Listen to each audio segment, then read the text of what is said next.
There are many reasons why you can be intrigued by a painting. In the case of this portrait, it's definitely the incredibly tragic story behind it.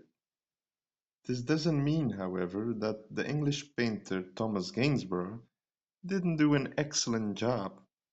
The painting is titled The Honourable Mrs. Graham, and it was completed in 1777. The portrayed woman was named Mary Cathcart, and she was the daughter of a British aristocrat. Her father, Charles Cathcart, was once the ambassador of Russian Empress Catherine the Great. Mary had recently been married to a Scottish aristocrat named Thomas Graham at the tender age of 16. Despite her age, she married the man that she truly loved, as you'll soon discover. This painting was completed about 2 to 3 years into their marriage, which means that she was still a teenager at the time. Before I dive deeper into the story, I want to spend a bit of time introducing the painter, an 18th century artist named Thomas Gainsborough. He was one of the greatest British portraitists in history, and is best known for his world-famous work titled The Blue Boy. In a sense, the story of Thomas Gainsborough is quite remarkable as well. Despite painting dozens of portraits of upper-class people, he actually despised the people he painted.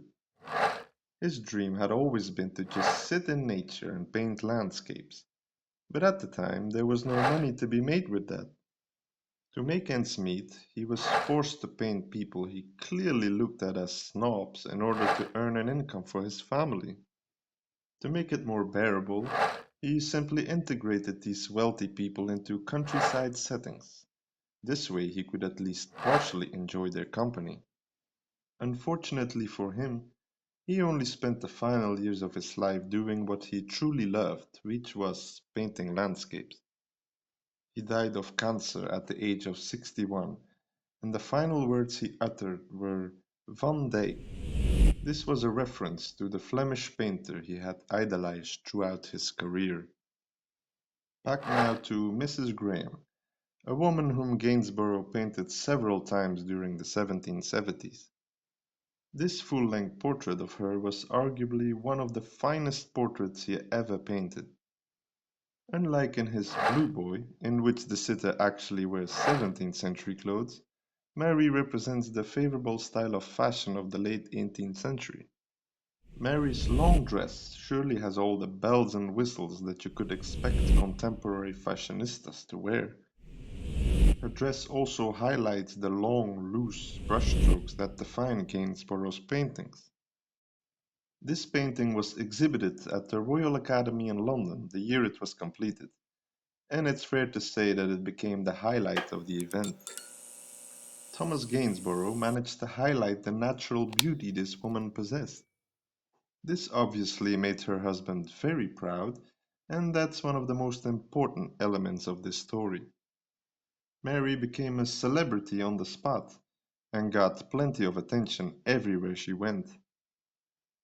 I tend to think that, unlike many of his other clients, Thomas Gainsborough actually liked Mary. Some critics claimed that her beauty was merely a reflection of the fashionable clothes she wore. In reply, the artist made a drawing of her wearing maid's clothes, just to prove a point. The large, full-length portrait of Mary was likely the second commission. He already painted her in 1775, a work titled The Honourable Mrs. Mary Graham. This much smaller work was the more common type of portrait at the time. It's likely that Mary's husband was so happy to see his wife eternalized like this that he commissioned a much larger portrait immediately after the smaller one was completed. And here's the thing, these portraits, tangible objects, only strengthen the love for his wife. There's one particular anecdote that emphasizes this perfectly. One day, the couple was meant to attend a ball in Edinburgh. Upon arrival, Mary realized that she had forgotten her jewellery at their estate in Balgwan, a village just west of Perth in central Scotland. Thomas didn't waste any time and rode several horses to retrieve the little shiny box and bring it back to Edinburgh in time. And get this was a journey of over 140 kilometers back and forth, or about 90 miles. Life was good during the first years of their marriage, and the couple surely enjoyed their celebrity status. But as the years passed, Mary's health slowly began to decline. The Scottish climate surely didn't help. When she contracted tuberculosis, Thomas did everything in his power to ensure his wife stayed healthy. Doctors recommended that the couple move further south to find a more suitable climate for Mary's condition. In the spring of 1792, Thomas and Mary embarked on a journey to southern France, hoping to find a climate that suited Mary's condition. It was not meant to be. Mary died in Hyères, a small town in southern France, on June 26, 1792. The grief of Thomas Graham was profound. He traveled for 12 months, trying to forget the loss of his beloved wife. But before that, something peculiar happened that changed the next several decades of his life. Remember, this was at the height of the French Revolution, so definitely not an easy time to travel.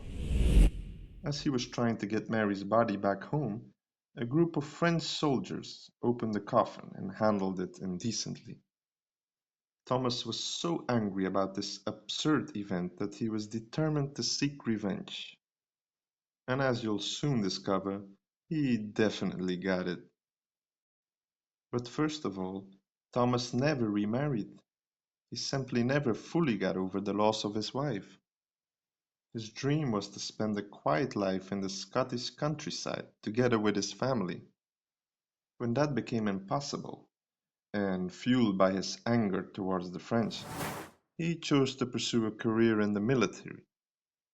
This happened during the final decade of the 18th century, a period when Napoleon was slowly but surely seizing power. He joined the army and gradually climbed the military ranks during the Napoleonic Wars in the early 19th century. Known for his courage and determination, Thomas was eventually promoted to the rank of Major General in 1809. His later life is defined by his travels. It's quite amazing that he still traveled well into his 80s and 90s, even visiting Italy at the age of 94. He eventually died in London at the age of 95, over 5 decades after his wife passed away. With that in mind, did he still think of his beloved wife Mary at the time? After all, she died about 50 years earlier. And here's a question I ask myself. Is it really true that he never looked at the portraits of his young wife again? While we can't be 100% sure, we do know that he simply had them placed in storage shortly after she passed away. He ended up being buried together with Mary at Medvin Cemetery, just west of Perth, Scotland. So what happened to the Honourable Mrs. Graham, one of Gainsborough's ultimate masterpieces? What's remarkable is that the painting was almost forgotten about for decades. Descendants of Thomas Graham found the portrait in a storage room in London, and they donated it to the Scottish National Gallery. This happened in 1859, which means that it was one of the first paintings in the museum's collection. And you can be pretty sure that it will remain one of the museum's highlights indefinitely. After all, the only condition for this donation was that it was never to leave Edinburgh. I hope you enjoyed watching this video, and see you in the next.